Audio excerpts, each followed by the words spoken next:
Hola, muy buenos días a todos y a todas. Bienvenidos a esta jornada de presentación de las conclusiones del informe de Estrategias de Gestión de Personas en Acción, algunos retos para el negocio y para el mercado de trabajo. Yo soy Javier Blasco y hablo en representación de la Adecco Group Institute y, bueno, esta jornada se enmarca dentro de la colaboración que hemos tenido a partir del observatorio trimestral que publicamos sobre el mercado de trabajo de la mano del Instituto Cuatro Casas de Estrategia en Recursos Humanos y en el que además tenemos el honor de haber también unido precisamente para reflexionar desde la perspectiva de los directores de personas, básicamente sobre cuáles son los retos de la función de recursos humanos y evidentemente para también hablar del marco regulador, de la normativa pues, que nos atañe, ¿no? Este es un evento en el que hemos querido digamos, poner el foco sobre todo en el equipo de Enclave de Personas, que es un think tank, que es un grupo de directores de personas, de recursos humanos de las principales empresas del país, en las que vamos a abordar una serie de materias, yo creo que de candente actualidad y de bastante relevancia. Quería agradecer, evidentemente, al equipo de Enclave, en la persona de Alberto Unzurrunzaga, que está con nosotros y que acto seguido también introducirá y hará la acogida en nombre de Enclave, y también, evidentemente, al equipo de Cuatro Casas, del Instituto Cuatro Casas de Estrategia Legal en Recursos Humanos, en la persona pues tanto de Salvador del Rey, que está hoy con nosotros, como de Guillermo Tena, director del Instituto, y con el que ya tenemos un recorrido bastante, yo creo, casi veterano, ¿no?, de las entregas trimestrales del Observatorio sobre Mercado de Trabajo. Yo no quería hablar más en esta pequeña acogida e introducción. Tenemos en remoto a más de 300 personas, lo cual yo creo que es una muy buena noticia. Al final de la jornada haremos también un pequeño coloquio, pero el coloquio, las personas digamos protagonistas principales de este evento, pues son, como decía, Alberto Unzurrunzaga, director de Recursos Humanos de McDonald's España, Marta Machicot, muchísimas gracias por estar también con nosotros, también de Enclave, pero directora global de personas de Telefónica, y Ana Valdivielso, también de Enclave, pero ella es directora de Recursos Humanos del clúster GSK. Con lo cual, bueno, pues yo dejo de hablar, va a estar con nosotros ahora también, se va a incorporar a lo largo de la jornada, de esta sesión que esperamos acabar aproximadamente dentro de un par de horas o una hora y media, Rosa Santos, directora del Departamento de Empleo, Diversidad y Protección Social de COE, de la Casa de las Empresas, que es desde donde estamos, digamos, celebrando este evento. Con lo cual, como decía, sin más, voy a dar la palabra a Guillermo Tena. Muchísimas gracias, Javier, y muy brevemente, mi nombre es Guillermo Tena, director del Instituto Cuatro Casas. Ya no sigo con el resto del nombre para no repetirlo demasiado, de Estrategia Legal de Recursos Humanos. Gracias a COE y, por supuesto, gracias a Enclave por todo el trabajo que estáis realizando con nosotros en el desarrollo de este informe, y que, como veréis, y un poquito lo que vamos a tratar de elaborar hoy es casi el contaros qué es lo que le hemos preguntado a los expertos en gestión de personas. Bueno, pues después de un año de reforma laboral, un año y un poquito más, el tratar de visualizar cuáles son los retos de negocio, y digo de negocio, a los cuales os enfrentáis, nos enfrentamos en la empresa, y bueno, qué más podríamos pedir del marco jurídico laboral para realmente hacer frente a esos desafíos de negocio. Es decir, la conversación, y creo que lo vais a ver, va a girar muchísimo en torno a el reto que tenéis en Telefónica, en las diferentes empresas, bueno, pues para realmente hacer crecer el negocio y cómo ese marco jurídico pues os lo puede favorecer. Yo creo que en Clave nos conocéis bien al Instituto Cuatro Casas, sabéis que tratamos de vincular en nuestra acción de asesoría a la empresa y en nuestra acción de comunicación lo que es la innovación de recursos humanos y cómo el marco jurídico laboral pues favorece o en algunos casos no favorece lo que es ese proceso de innovar en recursos humanos. Y bueno, pues creo que es un tono del informe que hace gala, bueno, pues tanto a lo que venimos trabajando con Javier Blasco en el observatorio, lo que trabajamos en el instituto y en este caso con vosotros en Clave. Sin más, luego si queréis os cuento la dinámica que vamos a seguir de conversación más que de otro tipo de palabra, y si te parece, Alberto Unzurrunzaga. Muchas gracias. Buenos días a todos. Bueno, este es el problema de ser el tercero, que ya me habéis hecho spoiler de todo tipo de agradecimiento. pero bueno, no por ello hay que dejar, ¿no? Dar las gracias a CEO y a Rosa por la hospitalidad, daros las gracias a vosotros dos, a Javier y Guillermo, por el trabajo que hemos venido haciendo para abrir esta pequeña ventanita, este estudio, de tener la oportunidad de decir qué es lo que necesitamos, qué es lo que estamos buscando, qué es lo que a las compañías les vendría bien para garantizar el futuro de las empresas, el futuro del mercado laboral, qué es lo que de verdad nos podría venir bien. Y yo creo que ha sido una reflexión súper interesante para todos. En cuanto a Enclave, ya se ha dicho un poco lo que somos. Hola, Rosa. Si vais a LinkedIn y lo veis, veréis una definición más corporativa, pero Enclave lo que somos al final es un grupo de colegas, de amigos, de la función de gestión de personas que sin ningún mayor interés que el de hacer crecer la función, pues nos reunimos, compartimos, vemos tendencias, hacemos informes, intentamos entender qué es lo que está pasando en el mercado y qué es lo que puede pasar a futuro, y con eso pues lo compartimos con el país, con la función, con la idea de hacer crecer la función en España, de que tanto los recursos humanos, tanto de grandes como de pequeñas compañías, cada día evolucionen mejor y aporten más al negocio, y con esa idea pues estamos aquí. Yo quería agradecer a Marta y Ana la disponibilidad de ponerse aquí en primera línea, y luego a nuestra línea de supporters que vienen a las reuniones a echarnos una mano siempre. Muchas gracias a todos por estar aquí, y Guillermo, cuando quieras. Fenomenal. Yo creo sí, Javier, porque... Sí, bueno, sobre todo por darla, antes de que Guillermo nos marque un poco la dinámica de lo que es el coloquio, lo que es la conversación sobre este informe, sobre las conclusiones, pues evidentemente quería no solamente agradecer a Rosa Santos su acogida y su presencia también en este acto, y de hecho lo que es la bienvenida a introducción oficial, queremos que la haga ella como directora del Departamento de Empleo, Diversidad y Protección Social de aquí, de CEOE, de la Casa de las Empresas. Nuevamente, Rosa, muchísimas gracias y, bueno, pues cuando quieras. Pues, bueno, pues buenos días a todos y a todas. Es un placer enorme teneros aquí, tanto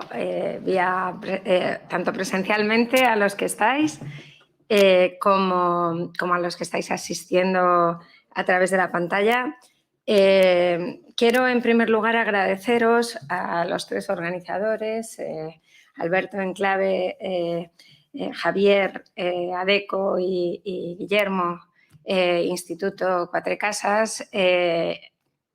Con todos colaboro habitualmente y me gusta mucho trabajar con vosotros, pero creo de verdad que este documento pues, tiene muchísimo interés, y todavía más en un momento como el actual, ¿no? Ahora intentaré explicar por qué. Desde luego, cómo alinear las estrategias de recursos humanos con el marco normativo laboral es un elemento clave para la gestión de las personas. Y bueno, habéis analizado en profundidad en este documento, que me he leído con muchísima atención, pues la reforma laboral en profundidad, todo lo que tiene que ver pues, con contratación, negociación colectiva, en fin, un montón de cosas que me resultan de máximo interés. Yo creo que es pronto, soy de los que defiende que es muy pronto para evaluar la reforma laboral. Nos falta perspectiva, desde luego, y de momento todavía estamos en el aluvión de datos que en fin, algunos nos centran y otros nos desconcentran. Entonces, pese a ser una de las madres de este niño que ya ha crecido y ahora ya veremos cómo se desarrolla, pues tiene sus debilidades y también sus fortalezas, y esto está claro. Pero yo creo que podemos decir que es una reforma que en lo nuclear se ha mantenido el espíritu de la reforma del 12, que los mecanismos de flexibilidad se han mantenido intactos, lo decís vosotros en vuestro documento, la modificación sustancial, todos los elementos de flexibilidad, de escuelas, tal, se han mantenido sin tocarse, y hemos hecho algunos cambios que evidentemente han supuesto modificaciones relevantes en el mercado. Lo más importante, la parte de contratación, lo explicáis vosotros bien, pero yo en este momento no me quiero referir a este asunto porque vosotros lo abordáis en el documento y entiendo que en el debate posterior vamos a tratarlo. Yo me quiero referir a lo que ha sucedido a partir de la reforma, que es una reforma cualitativamente muy importante, ciertamente, aunque muy quirúrgica. Me quiero referir a lo que ha pasado a partir de la puesta en marcha de la reforma laboral y muy particularmente durante el año 2022 y durante el tiempo que va de 2023. En estos meses, desde el julio de 2022 aproximadamente, tenemos exactamente 19 normas que están afectando la gestión de las relaciones laborales. 19. El otro día que coincidí también en el instituto con Salvador del Rey, le decía, fíjate Salvador, desde que hiciste esta publicación, que hacía un mes o mes y pico, pues él decía 10 normas. ¡Uy, estás aquí! ¡Sí, no te he visto! Perdonadme los que estáis fuera y los de dentro, ya sabéis cómo soy. No te he visto. Perdóname, Salvador. Pues le decía a Salvador, fíjate en el tiempo que ha pasado, que hace mes y pico, 2. Lo que estabas contando. Mes y pico, 2. Pues ya no son 10, son 19. 19 normas que están afectando a la gestión de las relaciones laborales. La mayoría de las veces son normas que no tienen un carácter, o sea, son normas que no son de origen laboral. Yo creo que muy relevantes pues son, por ejemplo, la Ley 15 integral para la igualdad de trato y no discriminación, que extiende pues todo el tema de las nulidades. Muy relevante es la Ley 10 de garantía integral para la libertad sexual, que incorpora la obligación, por ejemplo, de hacer la valoración de los riesgos de puestos de trabajo, incluyendo la violencia sexual, o de dar formación obligatoria sobre temas relacionados con violencias sexuales a todo el personal.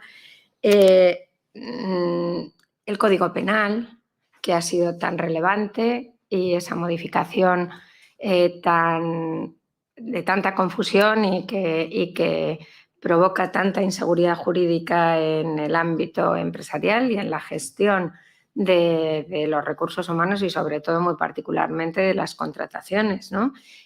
Con esa modificación del artículo 311 o las más recientes, por ejemplo, la modificación el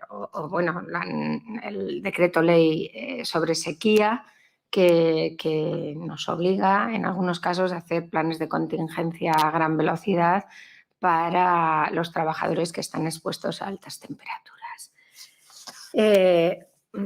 Pongo estas, por ejemplo, no me voy a dejar de citar, evidentemente, una de tanto calado como la LGTBI, que es también una ley muy reciente, la 423, que nos obliga a implementar medidas de igualdad en las empresas para el colectivo concreto LGTBI, muy particularmente a tener en cuenta el colectivo trans, que se tiene que desarrollar en un año a través de reglamento, pero que ya os digo que pretenden desarrollar con inmediatez. Bueno, de hecho, la ministra nos ha convocado mañana en pleno trance electoral. Además, la ministra, que nunca está, la vicepresidenta, que nunca está en las mesas. Una cosa bastante curiosa, obviamente se busca la reconciliación con el otro partido con el que se pretende sumar, y este era un elemento de discrepancia importante entre ambos ministerios, pero que obviamente parece que tienen intención de desarrollarlo. Bien, esto lo pongo solo como ejemplo. Son 19 normas distintas que nos llevan, más allá del Estatuto de los Trabajadores y de los cambios que se han podido producir a través de la reforma actual, pues a un marco jurídico de bastante confusión, muy disperso, que nos complica mucho. Yo creo que os complica mucho a todos la gestión de las personas. Es compleja la burocracia, lo cual, claro, la complejidad en la gestión pues, conlleva a su vez costes. Y todo esto pues, al final nos hace pues, mucho menos competitivos. Se ha configurado un escenario de mucha inseguridad jurídica, son normas que no están elaboradas con la serenidad y la dedicación que se deberían hacer, en muchas ocasiones improvisadas por razones estrictamente electorales y, por lo tanto, primer elemento, mucha dispersión, gran confusión, gran dificultad de gestión, más burocracia, más costes que se adicionan a los costes laborales que ya se han venido produciendo en los últimos meses como consecuencia pues, del incremento del SMI, de las subidas de las cotizaciones, etcétera. Por lo tanto, mayores costes, una gran inseguridad jurídica, como digo, mucha regulación, mucho intervencionismo, pero en realidad una normativa que continúa siendo muy disfuncional porque no nos permite abordar los grandes retos que tenemos, ni el reto digital, ni el reto ecológico, ni mucho menos la diversidad etaria y el problema demográfico que tenemos, que tanto implica la gestión de las personas, es quizá el desafío más importante que tenemos o que tenéis a nivel de recursos humanos.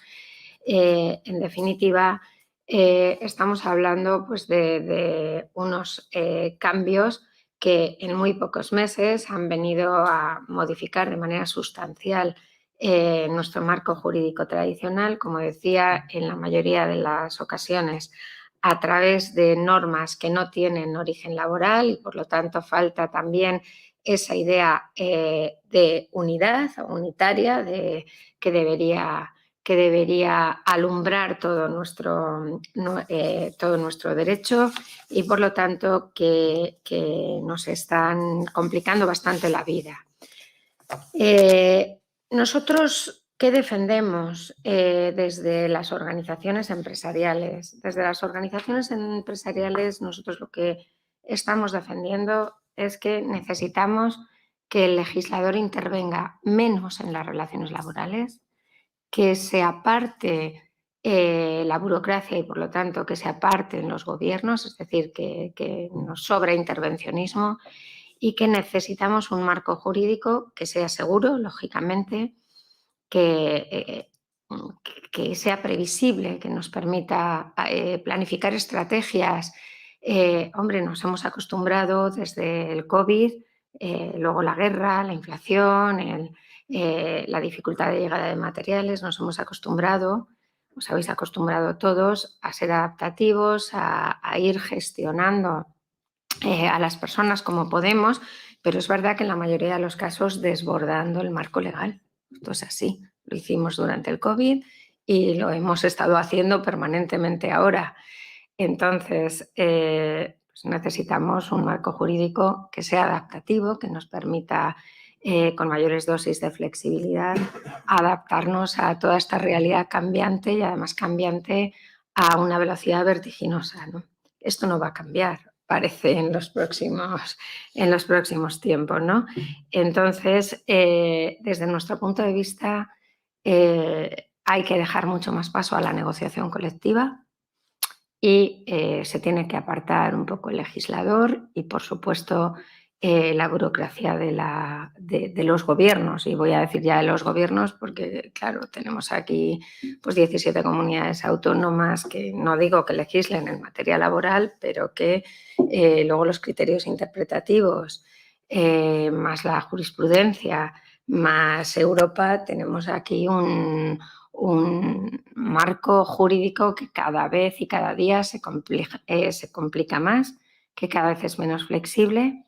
Todo lo que viene, que no sabemos lo que viene, porque tenemos ahí la ley de familias que teóricamente decaería, pero sinceramente yo creo que la parte de conciliación y cuidados la sacarán de la ley, irá por decreto ley en los próximos días, porque bueno, esta noche tengo una reunión y mañana o en los próximos días os podré decir con más precisión, pero desde luego ayer tuve una conversación por la noche con el secretario de Estado y ellos quieren aprovechar estos días para hacer cosas. Ya sabéis que en la etapa del gobierno en solitario de Sánchez, en un periodo idéntico a esto, con las cámaras ya disueltas, pues aquellos viernes sociales, ¿os acordáis? Que en esta casa se llamaban viernes de dolores, pues llegaron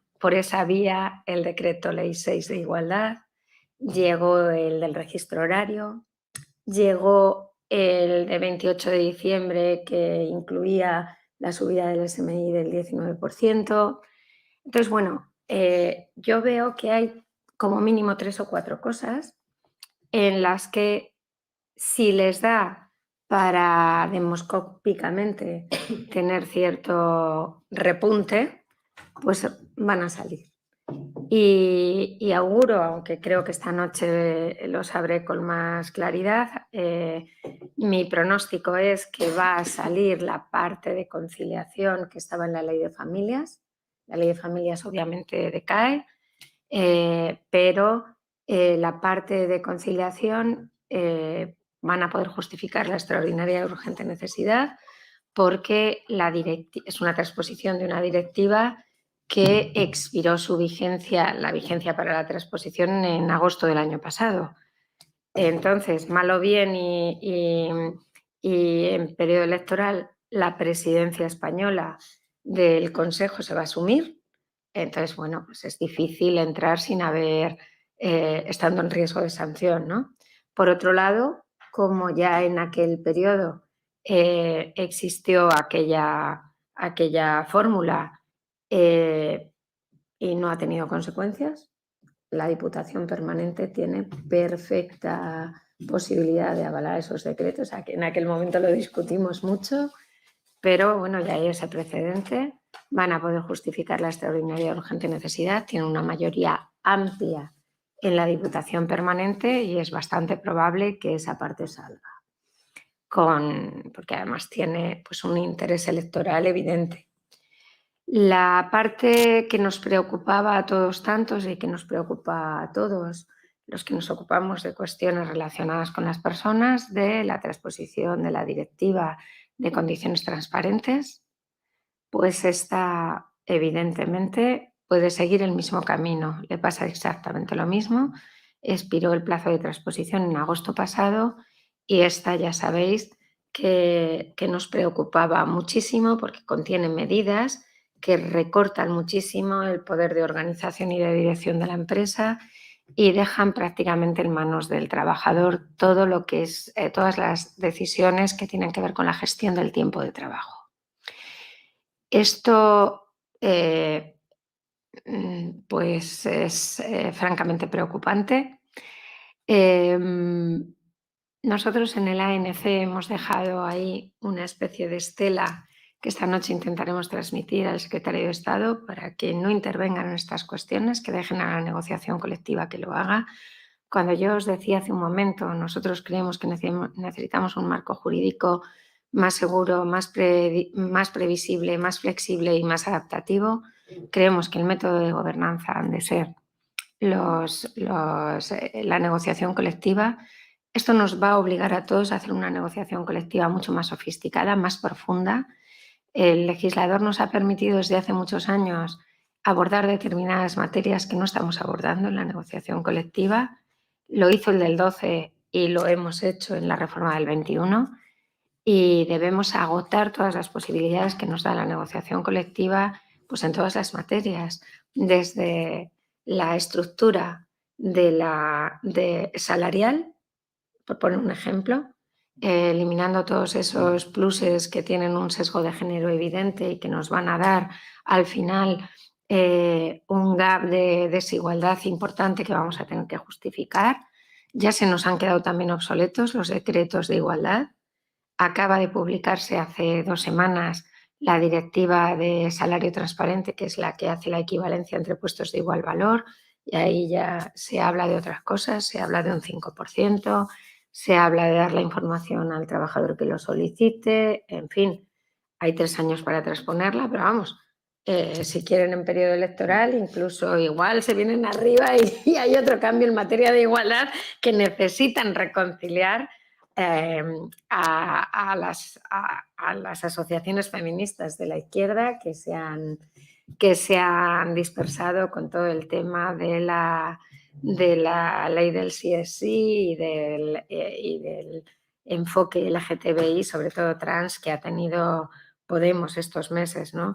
Con lo cual, como os digo, vienen 2 meses muy difíciles, no solo porque estemos en plena batalla electoral, sino porque sí que va a persistir el interés y la amenaza de hacer la transposición de esas 2 normas. Me atrevo a apostar también que el becario, me atrevo a apostar también que el estatuto del becario, que ha tenido una larga negociación que, por supuesto, pues vamos a parar, porque nosotros no vamos a participar en negociaciones durante el proceso electoral, no vamos a entrar en una campaña electoral, pero bueno, habíamos dejado ya en la mesa muy claro cuáles eran las posiciones y yo creo que bueno, el Gobierno tenía especial interés en esa norma porque tenía una clara rentabilidad demoscópica.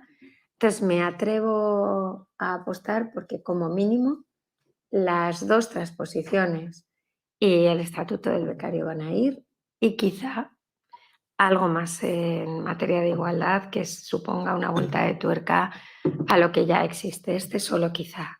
Con lo cual, yo creo que nosotros hemos intentado a través de la ANC dar un impulso a la negociación colectiva a través justamente de ese acuerdo que tiene, más allá del salario, temas muy sustantivos y en el que os estamos diciendo a todos, por favor, estructura salarial para evitar que haya ese sesgo de género al final.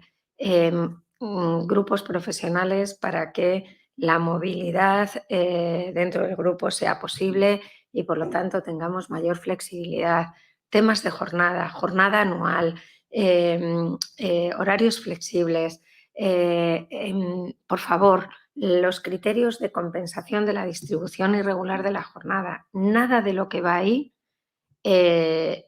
ha sido improvisado, está muy pensado, llevábamos muchísimos meses trabajando, el documento está construido sobre un documento de COE y llevábamos muchísimos meses trabajando en él porque efectivamente estábamos cruzándolo con todas estas normativas que estaban a punto de salir o que estaban en cartera. Entonces, hemos intentado hacer control de daños adelantándonos, anticipándonos, invitándoos a que lo tengáis en cuenta en las negociaciones y creemos de verdad que esto ahora, pero también hacia el futuro, debe ser pues nuestro modelo de gobernanza de las relaciones laborales, el que más flexibilidad nos va a dar y el que más nos va a permitir adaptarnos a esa realidad permanentemente cambiante.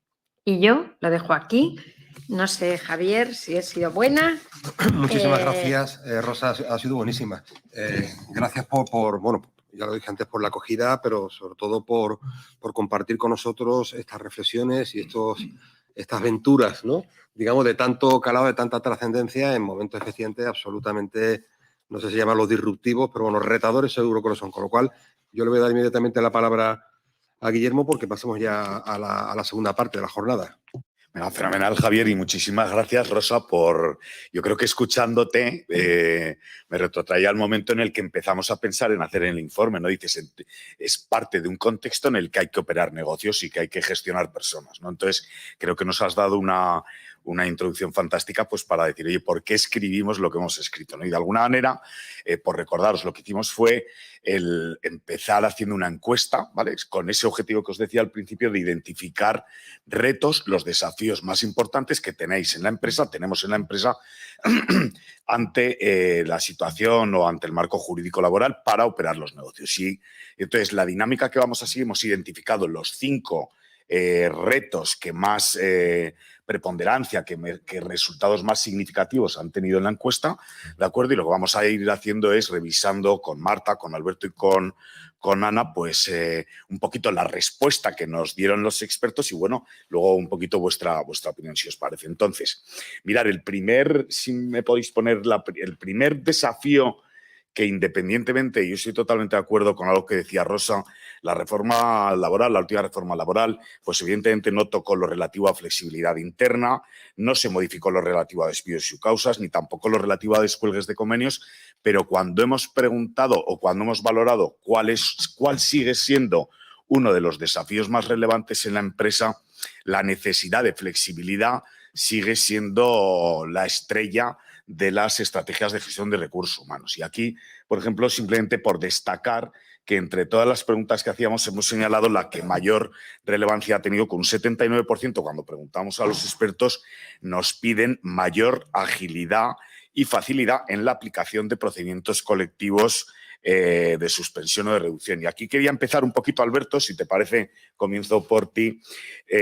¿Cómo interpretas esta respuesta, ¿no? Donde nuestros colegas, bueno, pues nos piden esa mayor agilidad en este tipo de procedimientos? Luego a Marta y a Ana les pregunto otra cosilla.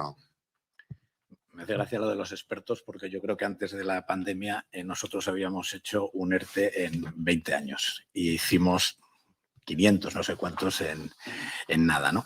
Yo lo que interpreto aquí es un poco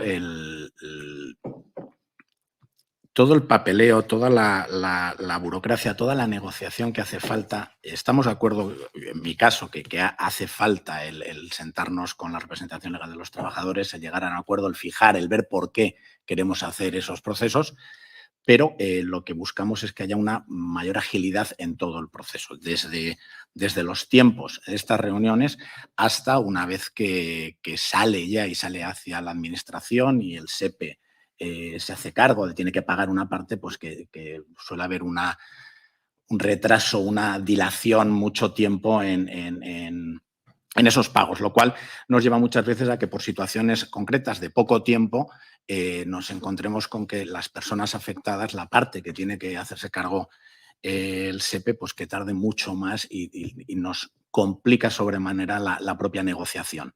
Porque una vez que estás negociando y acuerdo en la necesidad, cuando sabes lo que va a pasar en los próximos meses y puede tardar 90 días, etcétera, en dar una respuesta, pues te vuelve a meter en la negociación, ok, ¿qué hacemos mientras con todas estas personas? Que es el momento en que tú estás con esa complejidad. Entonces, digo, no expertos, no somos legisladores, pero sí el buscar cómo se puede agilizar procedimientos para que estos procesos sean lo más ágiles y lo más rápido posibles, tanto para la empresa como para los trabajadores afectados. Yo lo veo por ahí, pero...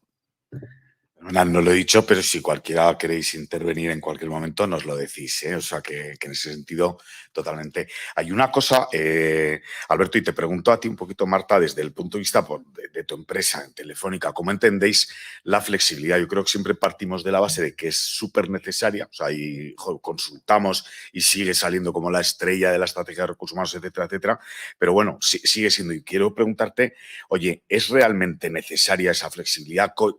¿Crees que existe una cierta vinculación de flexibilidad con el despido? O sea, y nos impide ver otras formas precisamente de hacer menos rígidas las organizaciones.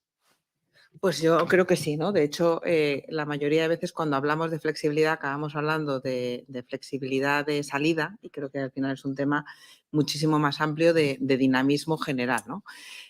También, por poner un punto positivo encima de la mesa, yo creo que es muy importante entender el para qué, ¿no? Decíamos, oye, dentro de la gestión de las empresas tenemos grandes desafíos, pero grandes oportunidades. Estamos en un mundo de cambio enorme y, bajo nuestro punto de vista, la flexibilidad y el dinamismo es lo que nos va a generar muchas oportunidades, tanto desde el punto de vista de empresa como desde el punto de vista de las personas, y seguro que luego hablaremos también, ¿no?, de la parte de talento que salía en el informe. Por lo tanto, cuando hablamos de flexibilidad, es muy importante que en este contexto cambiante que tenemos necesitamos flexibilidad en el ámbito, pues, de movilidad, en temas organizativos, en temas de contratación puntual, en temas de acercar pues a los estudiantes a su primer empleo. Es decir, que necesitamos buscar unos mecanismos que nos permitan adaptarnos a cada una de las compañías en cada momento a las necesidades y que realmente demos las oportunidades, porque ahora mismo la rigidez que tenemos normativa lo que acaba llevándonos muchas veces es a no poder ofrecer oportunidades, ¿no?, que podríamos tener y no poder dar respuesta a esas necesidades. Entonces, yo creo que ahí, como comentaba Rosa, pues en el marco que tenemos de encima de o sea, además de la rigidez, tenemos cierta complejidad. Yo creo que ahí tenemos que buscar escenarios en los que podamos ir evolucionando. Yo creo que estoy también de acuerdo, y lo comentaba, es que la negociación colectiva es un elemento clave, porque nos permite, en un mundo tan complejo, el poder adaptarlo a las necesidades de cada, ¿no?, de cada una de las compañías. Y es mucho más fácil hacerlo desde la realidad de cada uno que desde una generalidad.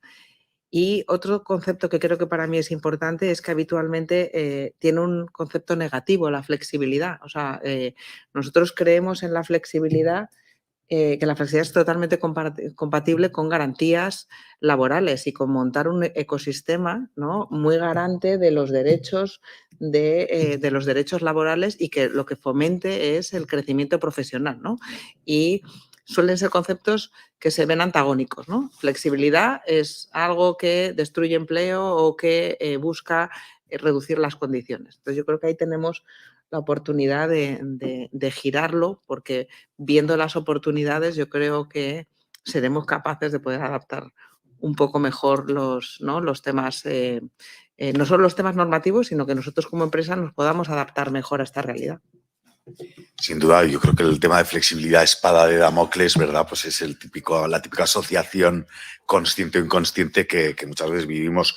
Ana Valdivielso, directora de Recursos Humanos de varios países en GSK, trabajas en una multinacional que opera en muchísimos países, claro, en ese entorno, y un poquito casi misma pregunta que a Marta, pero desde otra perspectiva, en ese entorno de neoglobalización, de crisis energética, retos climáticos, ¿tú crees que se puede sobrevivir con rigidez organizativa?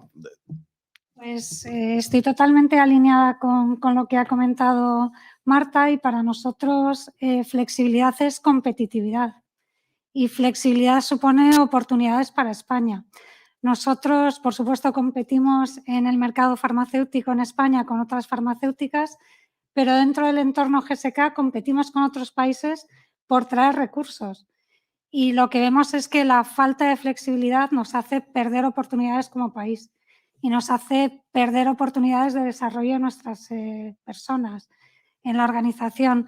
Entonces, creo que como país tenemos una oportunidad de oro en que si somos más flexibles y creamos un marco laboral que no significa, como decía Marta, perder garantías. Es que no es una cosa o la otra, pueden ser las dos. Entonces, no son antagónicas. Es que creo que se pueden hacer las dos cosas. Creo que la negociación colectiva es una herramienta fantástica y que, bueno, tendremos oportunidad de hablarlo, pero mi experiencia en GSK es que la hemos derivado a cosas que aportan cero valor, como el control horario, o sea, yo me veo ahora enfangada en cosas que digo, pero si es que esto no aporta ningún valor a nadie. Entonces, sin duda lo veo como una oportunidad, y en mi experiencia ahora mismo estamos compitiendo en nuestra fábrica de Aranda de Duero por traernos algún producto más a España, y la flexibilidad o la falta de flexibilidad en este momento y la imagen que estamos dando de, como decía Rosa, mucha burocracia, poca agilidad, todo esto como país no nos está beneficiando en nada. Una preguntita, Ana, o a cualquiera de vosotros tres, si esto no lo tenemos preparado, pero la exposición de Rosa nos ha expuesto un poquito una motorización normativa paralaboral, por así decirlo. ¿Está influyendo en la percepción externa de flexibilidad? O sea, ¿es parte a lo que te estás refiriendo? Sin duda. O sea, al final, cuando nuestra empresa valora dónde invertir, el marco laboral es fundamental. Nosotros ahora tenemos, por ejemplo, un hub con muchísima gente en Polonia, gestionando un montón de servicios para toda la compañía. España en algún momento estuvo en el radar, pero pues, hay muchos elementos que hacen que no seamos competitivos, eso es indudable.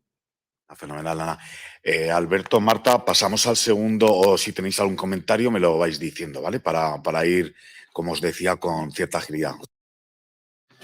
Pues muchas gracias. Pues vamos a pasar efectivamente al segundo bloque, que yo creo que ha salido por referencias directas e indirectas, que tienen que ver con el talento, ¿no? Y donde, bueno, pues un poco lo que vemos cuando hemos hecho la encuesta a los directores de personas, pues lo que nos están pidiendo sobre todo es flexibilidad, y esta flexibilidad en relación con las modalidades de contratación.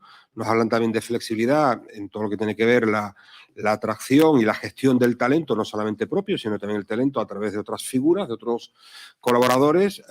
Probablemente yo creo que junto con la necesidad de flexibilidad en sentido amplio, una de las cuestiones que está encima de la mesa y que mayor, digamos, respuesta ha tenido en esta encuesta ha sido el que las empresas puedan tener también, más allá, dentro del modelo de contratación, más allá del periodo de prueba, qué otras opciones quedan, sobre todo porque estamos hablando de entornos de cambio, necesidades recurrentes, una parte importante de la formación que no sé si caduca o no, pero que hay que adaptar, y además también ha habido una apuesta importante en la respuesta a esta encuesta que tiene que ver con la situación de los contratos formativos y con la figura del becario que nos anticipaba Rosa, que por cierto, Rosa, no te lo he dicho, pero en cualquier momento, todo lo que quiera participar, por supuesto que encantados que lo hagan, ¿no? Entonces yo, un poco aprovechando lo último que decía Ana, pues voy a repreguntarte sobre el tema de la formación, y que tiene que ver con la regulación de los contratos formativos, ¿no? Es decir, parece que cuando ve uno las cifras, el contrato formativo, dependiendo de su modalidad, ¿no? La alternancia al contrato en práctica, pues su presencia, podemos decir que es casi anecdótica, y esto es algo casi, digamos, secular, ¿no? En las reformas laborales recientes, pero digo recientes, de los últimos lustros, ¿no? Es decir, no arrancamos una modalidad en un entorno en que las empresas necesitan atraer talento y atraer talento formado, ¿no? Es decir, la productividad depende de la formación. Tenemos una nueva ley orgánica de formación profesional, pero si no tenemos alumnos que entren dentro de esa pieza del puzzle que pasa por el contrato formativo, está demostrado que los salarios son mayores cuando tenemos personas con mayor formación, y de hecho las personas que se forman en los lugares de trabajo tienen mayores salarios, aparte de ser una garantía también de integración en la empresa. Bueno, en definitiva, creo que es una oportunidad. Es decir, ¿de qué estamos hablando cuando pedimos en la encuesta la mejora de la normativa, de la regulación tanto del contrato formativo en sus dos manifestaciones, como lo que comentaba Rosa, la figura de la práctica no laboral, ¿no? La figura del becario, que no sabemos si va a acabar, esperemos que no, compitiendo, ¿no? con la figura laboral propiamente dicho, ¿no? ¿Cuál sería un poco vuestra visión? Es decir, que sobre todo cuando uno necesita, pues, talento que se incorpore, y talento cuyo periodo de adecuación y adaptación va a ser más grande. Pues a mí es que Rosa me ha pinchado el globo cuando me ha dicho que parece que el tema del estatuto del becario va adelante, porque la verdad es que para nosotros es muy mala noticia.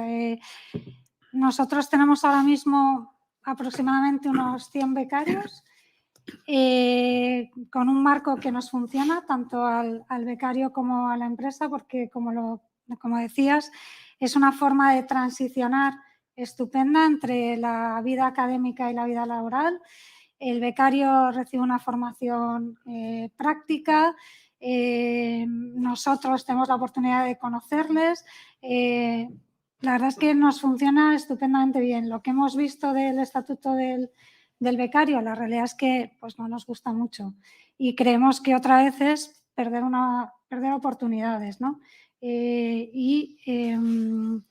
Limitar las opciones que ahora mismo tienen estas personas o los jóvenes de incorporarse al mercado laboral, pues de una forma que creo que es muy beneficiosa para tanto las compañías como para ellos, ¿no? Esa es nuestra opinión. Muy bien, bueno, pues no sé si Rosa quieres comentar algo. Yo, bueno, por daros mi opinión. Los contratos de formación ya fueron un elemento de largo debate durante la negociación de la reforma laboral. Os puedo decir que estuvimos casi 2 meses hablando exclusivamente de los contratos de formación. Una batalla perdida. Nosotros desde el principio dimos por hecho que por este asunto no se iba a socavar el acuerdo, pese a la importancia que tenían, pero los sindicatos ven los contratos de formación, al igual que las becas, como elementos de precarización de las condiciones laborales. Y no hace falta que os diga que el Ministerio de Trabajo, pues, por el color político que tiene, pues es muy afín a las posiciones más extremas en esta materia de los sindicatos, ¿no? Cuando no lo supera, que es la mayoría de las veces. Entonces, tanto los contratos de formación, o sea, nosotros ya advertimos que no se harían contratos en prácticas. Evidentemente, si tú me pones unas condiciones que son iguales que las de gente con experiencia, pues evidentemente es disuasorio. Es que no va a haber contratos en prácticas, ya lo dijimos. Y esa parte de la negociación la resolvimos así. Mira, vamos a seguir, vamos a ponernos de acuerdo en otras piezas que son claves, pero contratos en prácticas no va a haber. El tiempo nos ha dado la razón. Los contratos de formación en alternancia sí que están subiendo, pero los contratos en práctica son irrelevantes. Ha bajado la cifra respecto de la etapa anterior, que ya eran a su vez también irrelevantes. O sea que...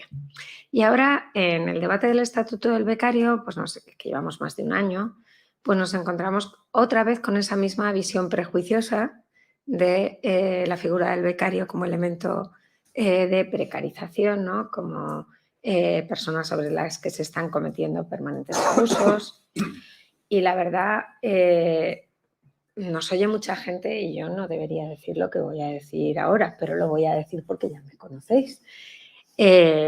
A continuación, ahora antes, la reflexión de cómo se hace el enfoque de la norma es, aquí hay un montón de abusos, es una figura que tiende a la precarización y hay que eliminarla. O sea, no es la visión que siempre se ha hecho, el abordaje del becario siempre se ha hecho desde la vertiente formativa, que es como se tiene que hacer, con una visión integral de la formación y el empleo, justamente pues estableciendo, como tú decías, esas transiciones, pues tendiendo puentes entre ambos mundos, ¿no? Como se hace en todo el mundo, es que no hay otra.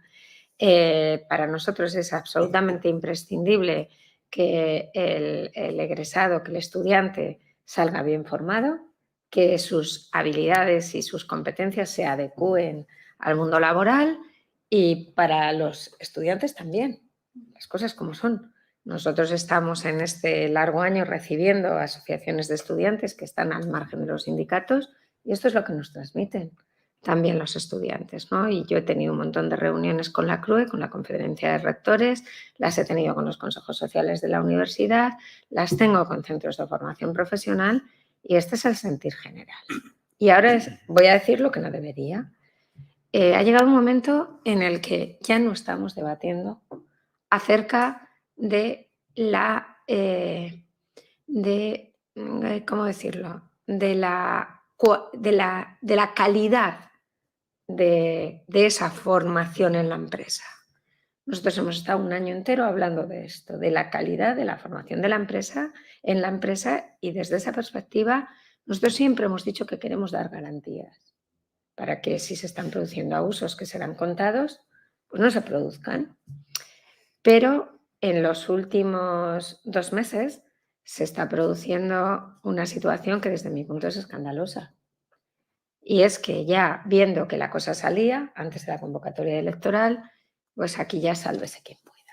Y el sálvese quien pueda se ha saldado en una carta de la CRUE, de la Conferencia de Rectores, dirigida al presidente de COE y a los secretarios generales de los sindicatos, donde básicamente lo que vienen a decir es que más del 60% de los alumnos en prácticas, becarios, están en el sector público y que ellos no pueden asumir ni la compensación de los gastos ni las cotizaciones y que, por lo tanto, ellos están en desacuerdo con el Estatuto del Becario. O sea, ya hasta la propia Conferencia de Rectores se ha olvidado de la importancia del elemento formativo que representan las becas para generar esos puentes entre el ámbito académico, educativo y el ámbito profesional.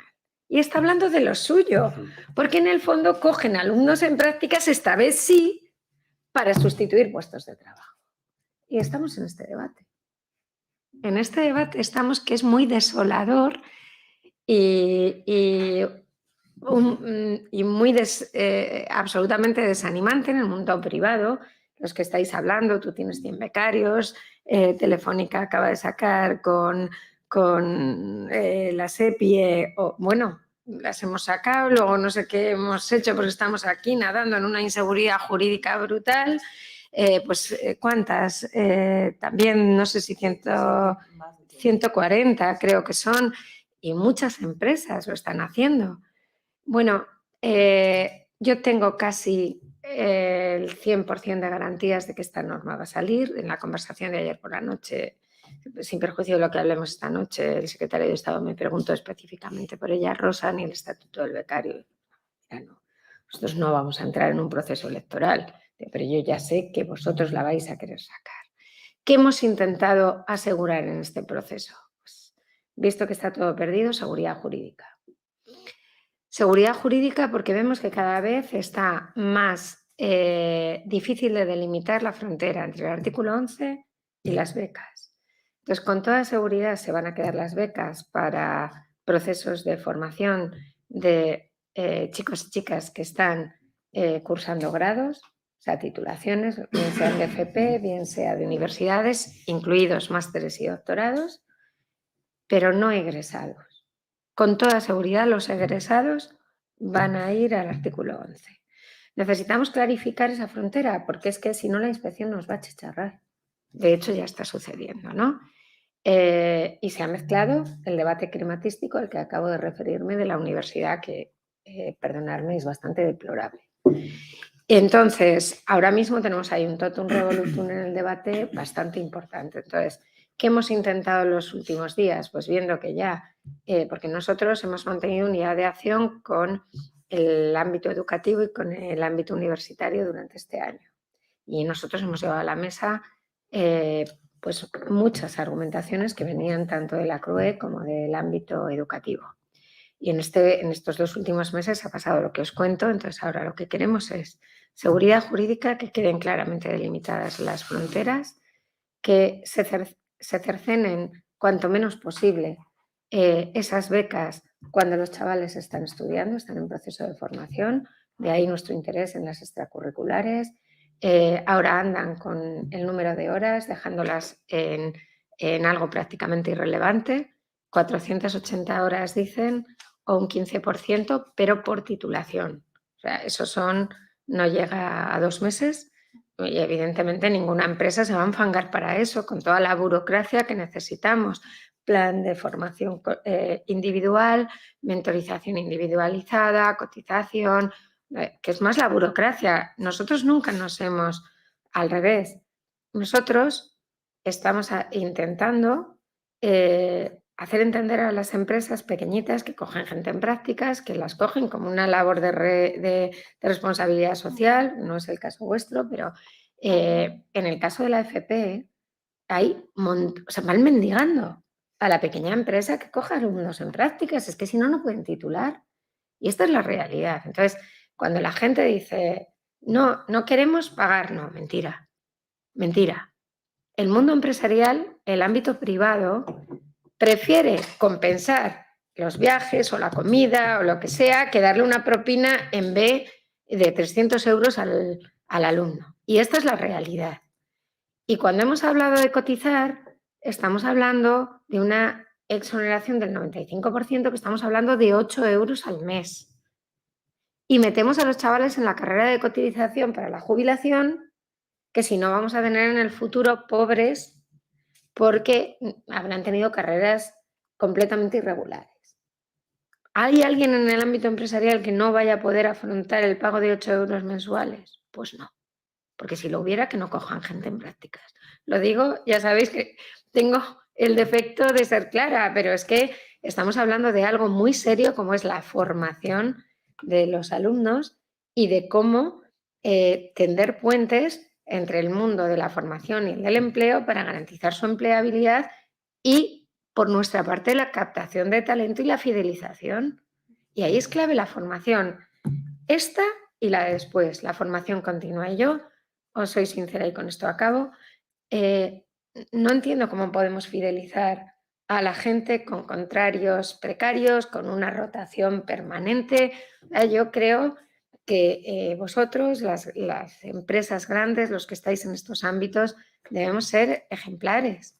O sea, ¿cómo vamos a fidelizar a la gente, a establecer programas de formación que les permitan, que le permitan al trabajador pues, estar mucho más adaptado a estas transiciones, y a las empresas, que al final es con las personas con las que hacemos, con las que afrontamos esas transiciones? Pues yo no entiendo cómo, sinceramente.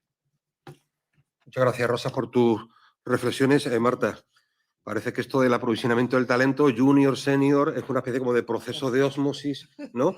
Que cada vez se dificulta más, ¿no? Y las empresas necesitan seguir gestionando talento. Hay un debate, y por eso te lo pregunto, que parece que se ha contaminado. Estoy hablando del debate sobre el autónomo, sobre el freelance, ¿no? Sobre ese talento que necesitamos de manera recurrente o no recurrente, pero que no tenemos dentro de la organización. ¿Tú crees que sería necesario, sería conveniente? Porque cuando vemos publicaciones a nivel europeo hay figuras contractuales, tanto por cuenta ajena como a través de arrendamiento de servicios, que en otros países están muy reguladas de manera muy flexible y que abren también muchas opciones. Cuando estoy hablando del aprovisionamiento de ese talento a través de la figura del freelance, que como decía, es un debate que parece que ha estado un poco envenenado o fagocitado por el tema de los riders, ¿sería a lo mejor necesario mejorar también la norma, hacerla más flexible, más abierta? Porque las empresas necesitamos ese talento. Yo la verdad es que creo que sí, que ayudaría muchísimo. Decíamos hace un rato, o comentábamos todos, la necesidad de tener fórmulas dinámicas. Yo creo que eso, desde el punto de vista de la empresa, nos daría muchísimo margen, pero también desde el punto de vista de los profesionales. A mí siempre me gusta verlo desde los dos lados. Creo que ayuda mucho. Aquí es verdad que es una figura más denostada, que en otros países realmente es una palanca de crecimiento profesional, ¿no? Donde es muy normal, en países como Estados Unidos o en Inglaterra, el ir transitando de una manera muy natural desde del mundo corporativo al mundo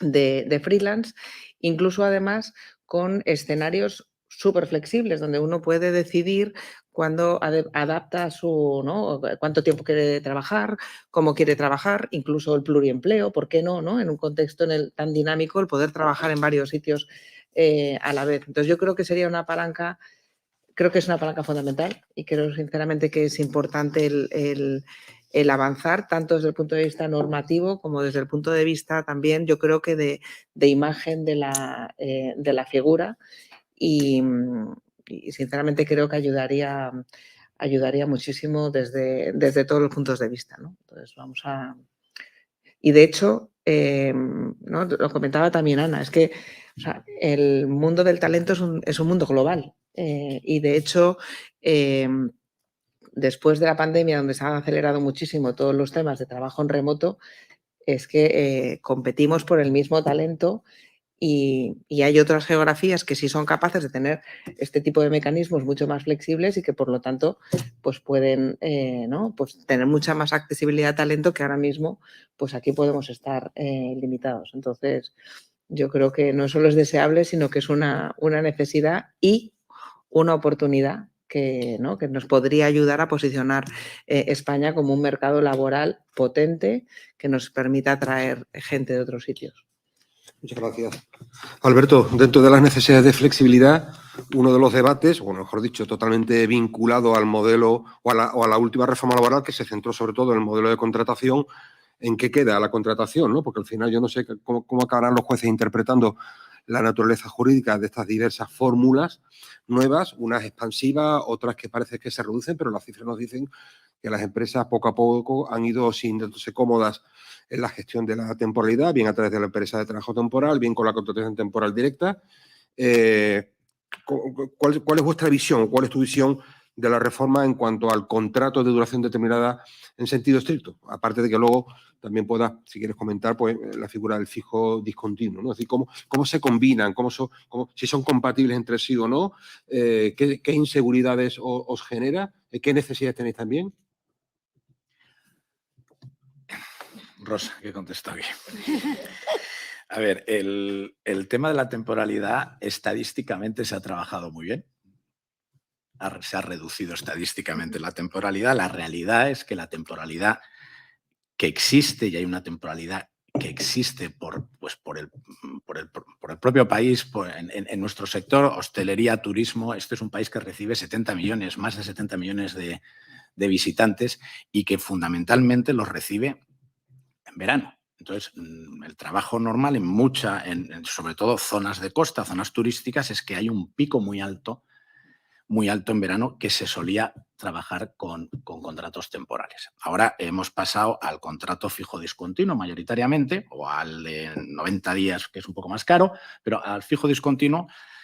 Pero esto se ha hecho, vuelvo a la estadística, pues se ha hecho de una manera que es curiosa, porque nosotros, por ejemplo, en hostelería el 60% más o menos de la venta se produce el fin de semana.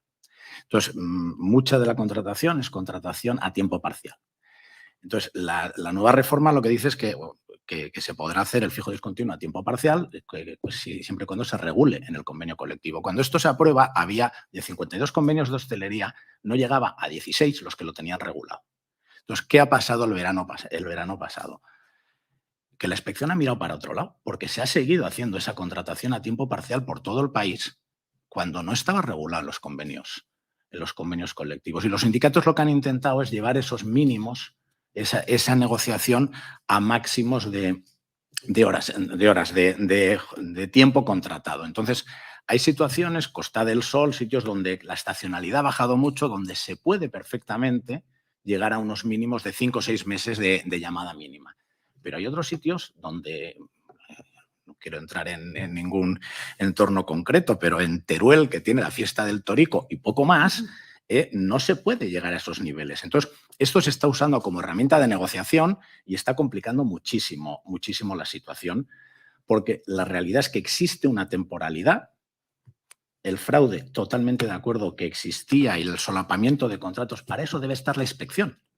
No regular porque pueda haber fraude, sino que la inspección haga su trabajo, pero existe una temporalidad, no solo en el sector de hostelería, en el campo, por campañas, etcétera, que hay que volver a lo que decíamos antes, a darle esa flexibilidad por distribuciones irregulares de la jornada, por muchos sistemas, pero darle esa flexibilidad para poder operar, porque hay muchos sectores donde su sistema de producción no es lineal, donde hay picos muy concretos y donde, por llamarlo de otra manera y dificultarlo un poco, no va a cambiar. Entonces, puede generar hasta más fraude en la utilización correcta o no de los contratos. No ha desaparecido, sigue existiendo la temporalidad, sigue haciendo falta flexibilidad con esa temporalidad, y nosotros somos partidarios de una inspección que sea muy estricta, porque al final el uso fraudulento de esos contratos es competencia desleal para los que lo usamos bien. Entonces, la inspección está para lo que está, que haga su trabajo, pero que se tenga en cuenta las realidades. Y en el sector de turismo el tema temporal es una realidad porque hay una estacionalidad muy manifiesta. Entonces, necesitamos una vuelta un poco más flexible y más cercana a la realidad de los mercados en esta parte. No, fenomenal. Si os parece, mirad, llevamos revisados 2 de los 5 retos que queremos tocar antes de las 11, con lo cual tenemos que dotarnos de esa flexibilidad, y agilidad de la que estamos haciendo. Hemos hablado de flexibilidad de una manera amplia, como habéis, yo creo, expuesto los 3. Hemos hablado de atraer las personas que necesitamos para gestionar nuestro negocio. El tercer reto otra vez, que los expertos que consultamos han identificado, yo creo que está muy vinculado con mucha de la conversación que habéis tenido en el segundo, que es la necesidad de tener estrategias sólidas de cualificación y recualificación dentro de la empresa. Realmente, yo creo que entre los trabajos que se pierden por por el impacto de la automatización, de la digitalización, también por la coyuntura económica, y los que se crean también por ese impacto de la digitalización y automatización, y también por lo que llamamos transición verde, pues realmente los trabajos, los conocimientos que tenemos en la empresa para operar el negocio, pues se alteran, se ven, muchos conocimientos son más obsolescentes, son realmente pues un poquito un área de gestión que, si me pongo en vuestros pies, creo que os preocupa muchísimo. Yo creo, Marta, y es mi primera pregunta, ¿no? ¿Por qué crees que la recualificación, el reskilling, que el skilling es tan estratégico para las empresas y que necesitáis impulsar desde el marco de relaciones laborales para que realmente esto se potencie, por decirlo así? Yo creo que este es un tema crítico mirando a futuro, ¿no? Yo creo que todos tenemos muy claro que las capacidades es la moneda del futuro y que esto va a ir cambiando.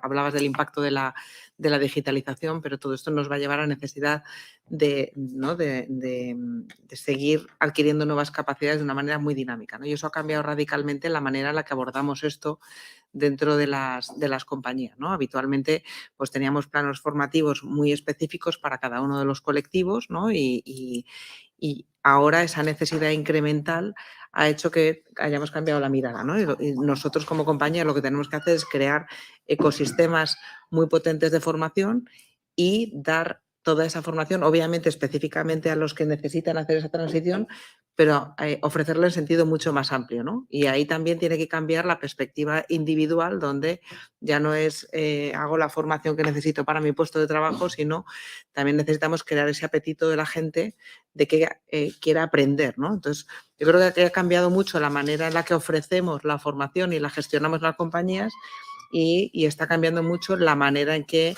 la gente aprende. Incluso antes pues teníamos todo este tema de, la formación tenía que ser dentro del horario laboral. Y obviamente hay alguna formación que está muy vinculada al puesto de trabajo, que tiene que seguir estando dentro del horario laboral, pero también hay que dar la oportunidad a que la gente siga, ¿no? el dedicando su propio tiempo a invertir en ellos mismos. Entonces, todo eso es un nuevo ecosistema y que creo que tenemos que ver cómo fomentamos. Lo comentaba también Rosa, obviamente la formación es una palanca clave, ¿no? Y no solamente desde la perspectiva, obviamente, de los jóvenes que se incorporan, sino en todos los estamentos de la compañía, ¿no? Incluso esto da para otro debate, cómo conectamos de una manera mucho más fluida las instituciones formativas con las compañías, ¿no? Porque esto va a ser mucho más dinámico de lo que venía siendo hasta ahora. Sin duda, Marta, muchísimas gracias. Hay una de las preguntas que incluimos en la encuesta, te pregunto a ti, Ana. La verdad es que lo dejamos como muy fácil para responder con alguna cosa un poquito más jurídico-laboral, pero nos llamó la atención que cuando hablábamos de qué es lo que los responsables de gestión de personas necesitan potenciar en el marco de relaciones laborales para desarrollar, implantar, reskilling, upskilling, la respuesta que salió como la más mayoritaria, la que podríamos destacar más, tenía que ver con poner mucho más foco en las competencias blandas. Entonces, quería tener un poquito tu lectura de esa respuesta, ¿no? O sea, que es una interpretación, me imagino, pero la verdad es que nos llamó mucho la atención. Bueno, yo creo que estamos todos ahí, ¿no? En un entorno que ha cambiado muchísimo, donde en general la tecnología es muy parecida para todos, que era lo que marcaba la diferencia, ¿no? Durante muchos años el tener acceso a ciertas tecnologías o no marcaba que la empresa fuera más competitiva, menos competitiva. En este momento, en la era del conocimiento en la que estamos, yo creo que lo que marca la diferencia son estas habilidades blandas, ¿no? Podríamos decir, y yo creo que todos somos conscientes o todos hemos tenido la experiencia de contratar a personas por su currículum, podemos decir por las hard skills, y que salgan por las soft, ¿no? Porque no han encajado en la cultura de la compañía, porque no han sabido trabajar en entornos colaborativos, que son los que tenemos en este momento, y somos conscientes que somos las competencias también que menos se trabajan en la universidad, aunque también trabajamos, ¿verdad, René?, con la universidad para que sean conscientes y para ayudarles también a que desde el inicio de esta formación trabajen este tipo de competencias, porque sabemos que son estas competencias las que van a hacer que las personas triunfen y, por lo tanto, que las compañías seamos más competitivas. Fenomenal, Ana. A mis alumnos en el Instituto Empresarial les cuento a veces que digo, oye, esto no va de habilidades blandas, sino de las duras y de las más duras. O sea, que yo creo que son las que estamos últimamente llamando siempre blandas y que son realmente las más difíciles de aprender y de aceptar que las tienes que aprender. Alberto, hay otra respuesta en la encuesta que hicimos que tiene que ver con potenciar la inclusión, la diversidad, de la cual vamos a hablar después, pero quería tener tu visión por qué, cuál es tu interpretación de por qué la diversidad y la inclusión la vinculamos a la recualificación del talento interno. O sea, pues luego vamos a hablar como otra de las estrategias de la estrategia de diversidad, pero fíjate que aquí también nos llamó la atención ese punto de vista. Bueno, yo más que a la recualificación del talento interno creo que es un tema de supervivencia de las empresas. O sea, trabajamos en los entornos que trabajamos y tenemos las realidades que tenemos y el día. O sea, yo creo que el tema de la inclusión no puede ni ser discutible. O sea, esto es por la propia Constitución, los mismos derechos y hay que ejercerlos de esa manera. Y el tema de la diversidad para mí es de subsistencia. Nosotros tenemos más mujeres que hombres en todos los niveles de la compañía. Entonces tenemos que tener políticas que mantengan y potencien eso, que funcione y que funcione bien, ¿vale? En aquellos temas más complicados de bajas por maternidad y demás, dar todo el apoyo necesario, dar toda la igualdad necesaria para que esto funcione y funcione bien, porque es la realidad en la que estamos trabajando. Entonces lo tenemos desde el comité de dirección hasta la última, tenemos una mayoría de mujeres en todos los puestos, con lo cual es mera subsistencia, o sea, es la realidad en la que la compañía se mueve y es la realidad que tienes que potenciar, entender y desarrollar para que funcione así. Entonces, quizá hace unos años podíamos tener internamente más dificultad para entender esto. A día de hoy es un tema absolutamente básico en todo, ¿no? Entonces, yo creo que la inclusión no es discutible, pero la gestión de la diversidad es donde tienes que tener políticas y sobre todo empuje del día a día para que esto sea una realidad absolutamente normal, que no se ponga ni en duda, que no llame ni la atención, porque es como tiene que ser. Así es. Luego comentamos un poquito más al respecto. Muy bien, pues vamos a pasar al siguiente bloque que tiene que ver con, bueno, aunque el título es Nuevas formas de trabajo, el trabajo en remoto, pero estamos hablando de un concepto mucho más amplio, ¿no? Porque yo creo que, como bien decía Alberto, a quien te voy también a repreguntar, como antes Ana, va un poco la cosa por ahí. Es decir, hoy por hoy la dificultad la tenemos yo creo que en general todas las empresas, en un país con 3,5 millones de parados, pero con miles de puestos que no se cubren en todos los sectores, en atraer el talento. Y cuando luego la gente se va de la empresa por unas cosas o por otras, pero la gente cuando quiere incorporarse a una organización, al menos en la encuesta, lo que mayoritariamente nos dicen los directores de personas, que tiene mucho que ver también con la cultura y con los valores. Es decir, la gente, más allá del salario, más allá de la flexibilidad en sentido amplio, la gente busca un poco el espíritu, ¿no? El ADN. Es decir, si yo me identifico con ese ADN de la organización, esto es como el matrimonio perfecto que va a durar toda la vida. Entonces, a partir de ahí, básicamente, cuando hablamos de flexibilidad, una de las cuestiones dentro que hemos hablado también tiene que ver con la inclusión, tiene que ver con la diversidad. Es decir, a través de la inclusión generamos diversidad y a través de diversidad generamos sobre todo el potencial de innovación de una organización. Y dentro de lo que demandan las personas, una de las cosas que más demandan es la flexibilidad en tiempo y en lugar de trabajo. Entonces, en tiempo de trabajo, algunos incluso hablan de trabajo asíncrono, pero eso depende de cada uno lo que pueda conseguir, pero sobre todo en materia de trabajo a distancia, es decir, la normativa que finalmente, es decir, el terreno de juego que tenemos las empresas en materia de trabajo en remoto, de trabajo a distancia y teletrabajo, ¿esto ayuda en ese mecanismo de flexibilidad? ¿Cuál es vuestra experiencia? Bueno, la experiencia es por un lado que es una demanda de los candidatos, es una de las cosas que primero se pone encima de la mesa. ¿Cuándo puedo teletrabajar? ¿Cómo puedo teletrabajar? ¿Cómo se puede hacer? A mí el tema de teletrabajo y la normativa actual creo que requiere más flexibilidad porque ha ido a una visión de o eres teletrabajador o eres presencial, cuando eso por muchas empresas lo tenemos superado, damos la oportunidad de decidir cuándo y cómo trabajas, desde dónde. Entonces yo creo que de cara a qué necesitamos ese reconocimiento, esa capacidad con toda la seguridad del mundo de dar esa oportunidad, porque las situaciones son múltiples, las necesidades de las personas varían muchísimo de una semana para otro, de necesidades familiares, necesidades organizativas, de todo, y no se puede dividir en A o B. sino que la realidad de las empresas es que en la gran mayoría esto está superado por encima, es mucho más flexible. Pero es una de las primeras cosas que te preguntan en una entrevista de trabajo para ver cómo voy a organizar mi vida, qué oportunidades tengo aquí, cuánto puedo trabajar en remoto, cuándo tengo que venir, cómo tengo que venir, y de eso depende mucho porque aquí estamos todos aprendiendo. La pandemia nos enseñó, nos quitó muchos miedos, pero estamos todos aprendiendo en si dejo libertad absoluta, si pido algunos días, si se pierde ese relacional en la empresa, cómo hay que hacerlo, cómo trabajarlo, cómo organizar algún tipo de reuniones para generar ese sentimiento de pertenencia. O sea, estamos todas las empresas aprendiendo, pero teniendo, desde mi punto de vista, teniendo claro que esto es un tema que ha llegado para quedarse y que habrá que aprender a gestionarlo bien para que sea un valor añadido de tu oferta de empleo, de tu valor de empresa. Gracias. Marta, vosotros, Telefónica, yo creo que habéis sido de la organización más disruptiva, más emblemática, ¿no? Y también más mediática, ¿no? Porque yo creo que todo lo que tiene que ver con los módulos híbridos, pues lo habéis negociado, lo habéis abordado, lo habéis resuelto o estáis en vía del resolverlo. ¿Cuál es vuestra experiencia en la implementación de ese modelo híbrido, ¿no? Que tiene que ver con la flexibilidad tanto en tiempo como en lugar de trabajo?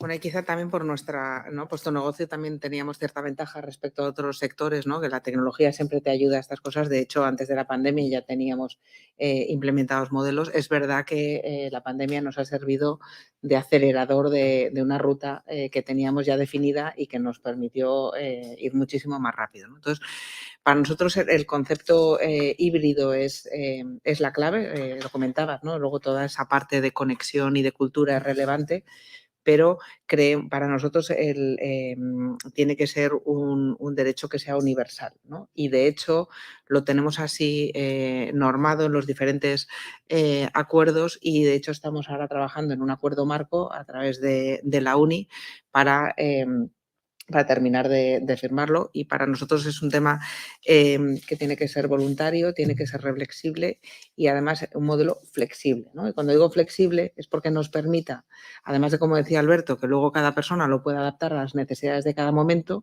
que lo podamos adaptar a las necesidades de cada equipo o de cada compañía y, por supuesto, que se adapte a las legislaciones locales, ¿no? Y ahí tenemos que jugar con todo, con lo cual, por definición, tiene que ser flexible.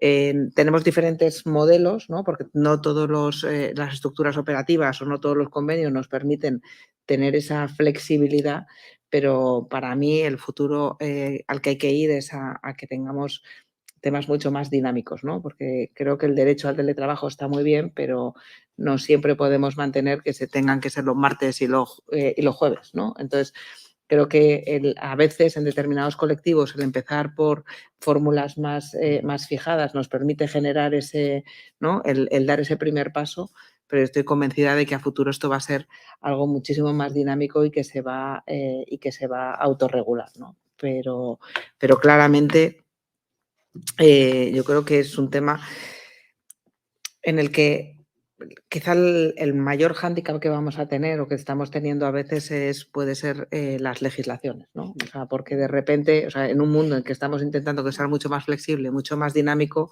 pues de repente, como nos pasa aquí, los topes del 30%, pues en nuestro caso no ha sido así, pero a muchas compañías por sostenibilidad no les es posible el ofrecer este tipo de dinámicas por los costes que supone, que a la vez les acaba cerrando la oportunidad de incorporar talento, ¿no? Entonces yo creo que ahí pues tenemos que buscar la manera de que las legislaciones nos apoyen en ese dinamismo y al menos no frenen, ¿no? Gracias. Vosotras, multinacional, diriges muchos países desde el área de personas. ¿Cómo veis? Y veis que mucha experiencia también en las formas de trabajo en remoto. ¿Qué opinas de lo que están comentando Alberto, Marta? ¿Cuál es vuestra experiencia? ¿Cuáles son los stoppers? Se ha hablado de la normativa de cada país. Hay lagunas que pueden quedar, ¿no? Seguridad social, otras materias. ¿Cómo estáis salvando, digamos, esta carrera? Pues bueno, totalmente de acuerdo con lo que comentaban Alberto y Marta. La legislación es una barrera, sin duda. Nosotros desde hace mucho tiempo el trabajo híbrido en remoto es una realidad y es una oportunidad, ha sido una oportunidad de desarrollo para muchas personas en la organización que no tienen movilidad, pero que tenían potencial para asumir posiciones pues de más responsabilidad, llevando a más países o incluso trabajando para otros países desde España. Y curiosamente lo que hemos visto es que ha sido una oportunidad para todos, pero sobre todo para muchas mujeres, porque tradicionalmente las mujeres hemos tenido menos movilidad en general que los hombres, que estaban limitadas porque no tenían esa posibilidad de irse a vivir a otros países, y que esto les ha dado la oportunidad de asumir posiciones de responsabilidad sin tener que cambiar su residencia, con lo cual hemos visto una gran oportunidad de desarrollo y que hemos incrementado el porcentaje de mujeres en posiciones de responsabilidad a nivel global, porque nosotros en España ya teníamos un porcentaje muy, muy bueno, pero sin duda la legislación no ayuda. Y ya, bueno, por no hablar del control horario, que, bueno, es que o sea, es incomprensible, ¿no? En un entorno donde hablamos de flexibilidad, de que a nosotros nos da igual en qué momento la persona esté trabajando, siempre que no impida que el equipo pueda desarrollar su trabajo con normalidad, pues es que es algo que es como hablar de algo, nos chirría tanto, y por eso estamos dedicando tanto tiempo y tanto esfuerzo a algo que es absurdo. Pero no sé si podéis hacer algo de verdad. Yo, de hecho, me iba a salir un poco del guión, si me lo permite, Guillermo. Lo digo porque efectivamente están surgiendo temas, y yo creo que Rosa, que ha amanecido y ha dormido con muchos proyectos, con muchas reuniones y con mucho sufrimiento, yo creo que esta fue una de las normativas que más trabajo costó sacar adelante como salió, y donde a veces parece que fue una norma precipitada. Cuando se vuelve al presentismo, pues probablemente a lo mejor es que el modelo no estaba suficientemente maduro en un entorno todavía de confinamientos, ¿no?, totales o parciales. La pregunta es, sobre todo por el éxito, y hay que darte la enhorabuena del 5º acuerdo para la negociación colectiva, ¿está preparada nuestra negociación colectiva para dar recorrido a estas fórmulas de flexibilidad, de trabajo en remoto, de teletrabajo? Porque las grandes empresas, está claro que llevábamos mucho tiempo trabajando en ello, ¿no? Pero claro, al final las empresas son las que son. El 90% son pymes, micropymes, y otras muchas empresas que todavía no tienen resuelto y lo confían, ¿no?, al convenio sectorial. Está preparada, la verdad. Lo que pasa es que hay que dedicarle tiempo y las negociaciones acostumbraban a dedicar tiempo al salario y a la jornada y poco más. Bueno, sobre la ley de trabajo a distancia, esta fue una norma pactada. Hay cosas que no se entienden, pero que tienen su justificación. El 30%, muchas empresas ya tenían un modelo híbrido y que tenía más o menos puesto el límite en ese 30%, y lo que intentamos fue romper los menos platos posibles. En definitiva, consolidar situaciones que ya existían y así se hizo, ¿no? Nos costó muchísimo hacer esto. De hecho, ahora se está negociando en Europa entre Business Europe y la CES, la Confederación de Sindicatos Europea, un acuerdo sobre desconexión y teletrabajo, que va a ser el primero de esta especie que va a transferirse inmediatamente a directiva. Es decir, el acuerdo es que el acuerdo de los interlocutores sociales se acoja por el Parlamento Europeo como una directiva. Y ahí, pues obviamente, como toda esta ley de teletrabajo, de trabajo a distancia española, ya se basaba en el acuerdo marco inicial, nosotros ya asumimos aquellos conceptos o principios de voluntariedad, de necesidad de compensar, etcétera, etcétera. Es decir, no nos inventamos nada, venía del acuerdo marco. En esa negociación ahora se está dando una vuelta de tuerca muy importante. Se quiere introducir el teletrabajo como medida de conciliación, que nosotros hemos huido de esto siempre, porque, y más en aquella ley, es una forma de organización del trabajo que puede favorecer la conciliación o no, pero es que no puede devolver al colectivo femenino, o sea, puede devolver a las mujeres a casa Entonces, tiene muchos peligros. Bueno, en definitiva, aquella ley salió, como os digo, pactada. Si pudiéramos hacer un análisis de contexto más profundo, yo podría explicaros el porqué de cada uno de los asuntos, aunque efectivamente acostumbráis a decirme todos que es demasiado rígida, que es intervencionista, que es muy limitativa. Claro, pero es que nosotros aquí tenemos la gran dificultad, y esa fue una parte que nosotros no nos pudimos desprender de ella, el lugar de trabajo. Si yo ya sé que se están desdibujando los elementos claves del contrato de trabajo, pero es que si cuando el trabajador que está teletrabajando o trabajadora está friendo un huevo y eso es un accidente laboral, pues tenemos un problema. Entonces, y la jurisprudencia va por aquí, todo se está convirtiendo en un accidente de trabajo. Entonces, yo creo, por no alargarme, que el gran desafío que tenemos en lo laboral es la gestión del tiempo de trabajo. Yo de verdad estoy convencida. Es verdad que la captación de talento, la gente más joven, se basa principalmente por el binomio salario y tiempo, principalmente este segundo, más aún que el primero, también el primero, obviamente. Y en este segundo yo creo que el problema que tiene nuestra normativa son los límites normativos, desde mi punto de vista, O sea, yo creo que si la gente se pudiera organizar haciendo jornadas de 10 horas, pero esto pasa en todos los sectores, el vuestro es un drama, no hay gente, que no hay gente. Y es que la gente, ¿qué quiere? Al final, encuestas al trabajador, pues es que el trabajador lo que quiere es tiempo. Lo que quiere es tiempo. Y en el sector de transporte no encuentran, claro, porque la gente tiene que salir 5 días a la semana fuera de su casa y no quiere.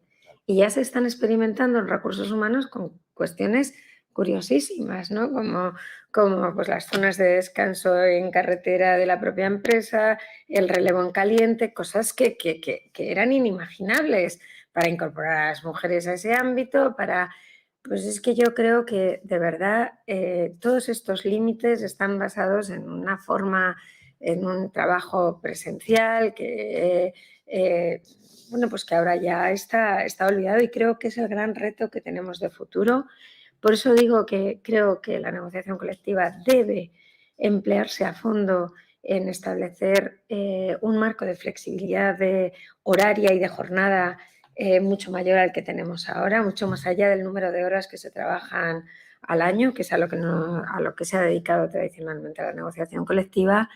Y sí, en un futuro muy próximo, yo creo que hay que abordar todos los límites a la jornada de una manera clarísima, porque ahí tenemos un problema serio para establecer fórmulas flexibles que se adapten a las necesidades de las empresas y a las de los trabajadores. Ahora bien, si sucede lo que comentaba yo al principio,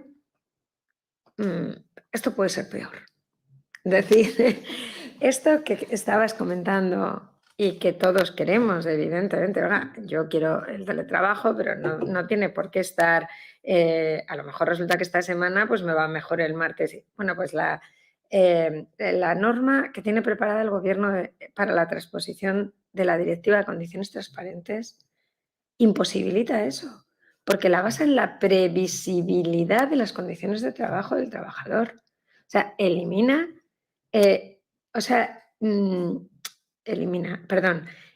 incluso ensancha los preavisos.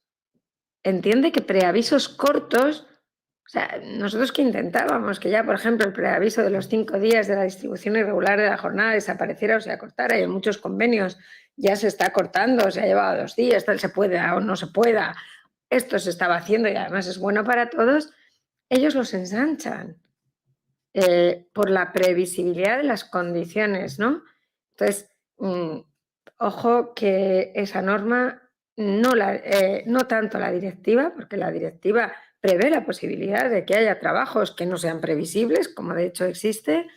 La norma que tiene el Gobierno, que no ha pasado por el diálogo social en ningún momento, ha pasado ya por el Consejo Económico y Social y está en el Consejo de Estado. Esa norma es gravísima porque deja prácticamente en manos del trabajador cuando no haya acuerdo en la negociación colectiva, prácticamente todo, hasta la compensación. Entonces, por eso cuando yo digo, y cuando nosotros hemos hecho ese llamamiento a la negociación colectiva, lo estamos haciendo porque estamos balizando los peligros de esa legislación que viene. No sé si nos dejar muy tranquilos, Rosa, pero... Al contrario, es que no os puedo dejar tranquilos. Es que, hombre, os diría que me quiero vaciar y compartir la carga, pero tampoco es eso. Lo que intento decir es que al final pues tenemos un gobierno con unas características que son las que son.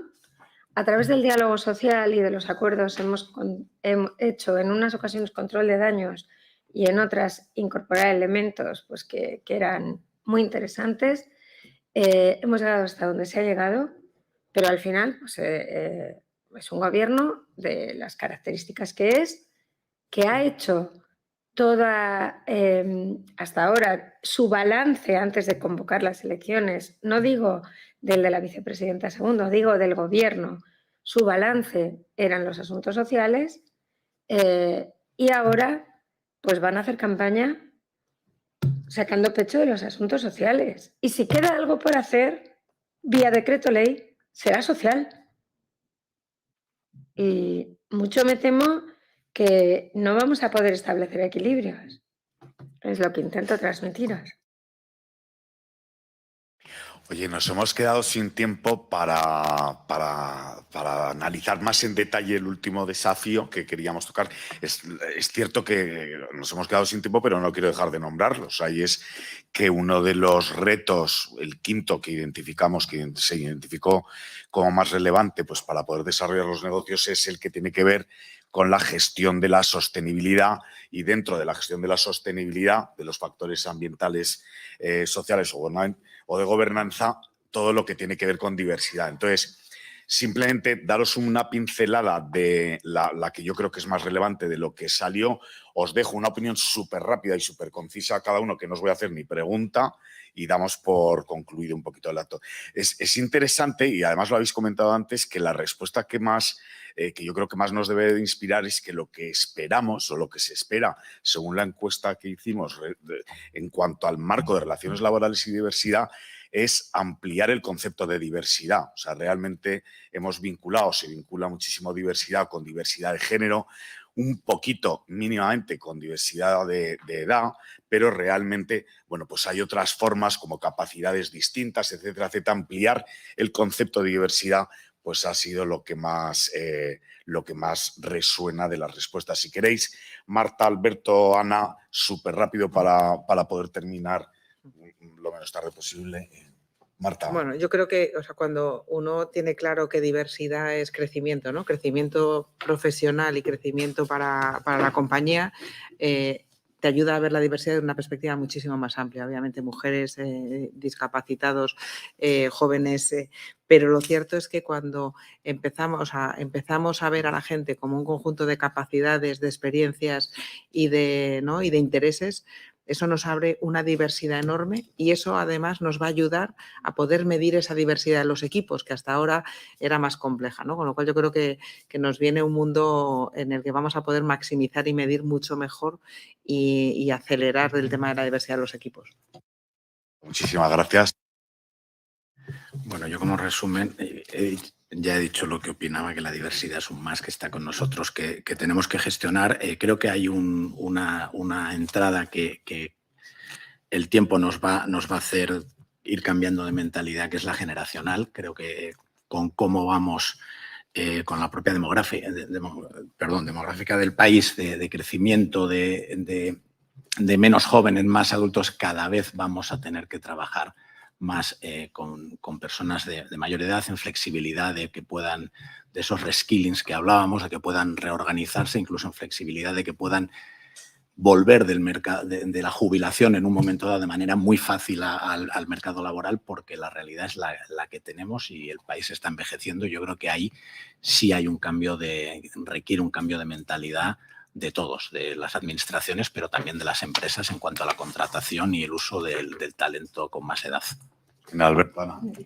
Sí, estoy totalmente de acuerdo con Alberto. Yo no percibo en general en mi entorno que haya discriminación por razón de género y sí percibo cierta discriminación en muchos entornos por edad, ¿no? Y sí creo que en la sociedad sigue habiendo edadismo y no veo ese foco en el gobierno como sí lo veo en el tema de la igualdad de género, que no lo percibo como un problema y la otra parte sí. No creo que estamos avanzando lo suficiente y que es un reto. Fenomenal. Muchísimas gracias, Ana. Simplemente por terminar, daos las gracias a Ana, Alberto y Marta, o sea, por vuestra generosidad, por vuestra transparencia en todas las respuestas a todas las preguntas, que algunas no son fáciles, que os hemos hecho. Gracias, Rosa. Javier, es un gusto siempre escucharte. Por cierto, de los cuatro, yo siempre aprendo muchísimo cuando os escucho, con lo cual, o sea, creo que es una gozada. Don Javier, si quieres cerramos.